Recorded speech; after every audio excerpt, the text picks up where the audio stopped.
Hi, welcome to Kotak Stockshaala. मेरा नाम है शुभम शंकरधर। अपने इस खास वीडियो में हम बात करने वाले हैं सपोर्ट और रेजिस्टेंस पर।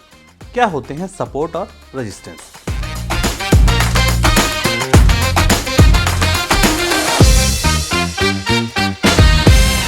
मान लीजिए कि एक कमरे में एक बच्चा एक बॉल से खेल रहा है। वो बॉल को कितनी भी जोर से जमीन पर मारे, लेकिन बॉल जमीन से वापस आ जाएगी, उसके नीचे नहीं जाएगी। आप कह सकते हैं कि वो फ्लोर दरअसल उस बॉल का सपोर्ट है, यानी कि वहां से वो बार बार वापस आ रही है।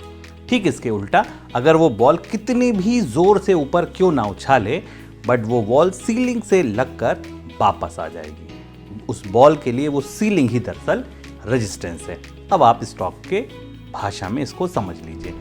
अगर कोई ऐसा लेवल है जिससे वो स्टॉक बार बार वापस लौट रहा है, चाहे वो कोई साइकोलॉजिकल लेवल हो, चाहे वो किसी ट्रेंड लाइन का सपोर्ट हो, या वो किसी और इंडिकेटर की वजह से आपको पता चले, लेकिन हाँ, अगर कोई ऐसा प्राइस है किसी स्टॉक का या किसी इंडेक्स का जिससे वो बार बार वापस लौट रहा है, तो वो स्टॉक का प्राइस या इंडेक्स का लेवल ही दरअसल उसका सपोर्ट है। ठीक इसके उल्टे, जब किसी प्राइस पर किसी स्टॉक या किसी इंडेक्स को बाधा मिल रही है, उसको वो पार करने में मशक्कत करनी पड़ रही है, तो वो उसके रेजिस्टेंस लेवल की तरह काम करता है।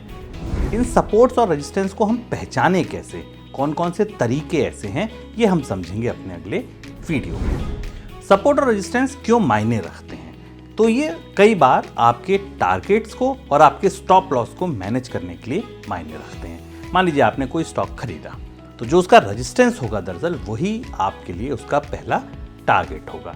ठीक इसके उल्टा, अगर आपने कोई स्टॉक बेचा है, तो जो उसका सपोर्ट लेवल होगा दरअसल वो इसका टारगेट होगा।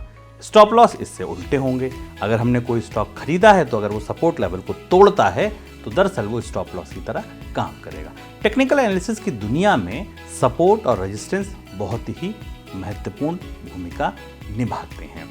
इन सपोर्ट और रेजिस्टेंस को पहचाना कैसे जाता है?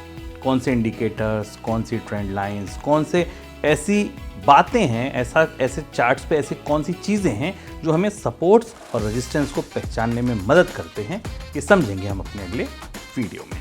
फिलहाल दीजिए इजाज़त। नमस्कार। इस वीडियो में जुड़ने के लिए शुक्रिया। ऐसे ही और वीडियोस के लिए बने रहिए कोटक स्टॉकशाला के साथ।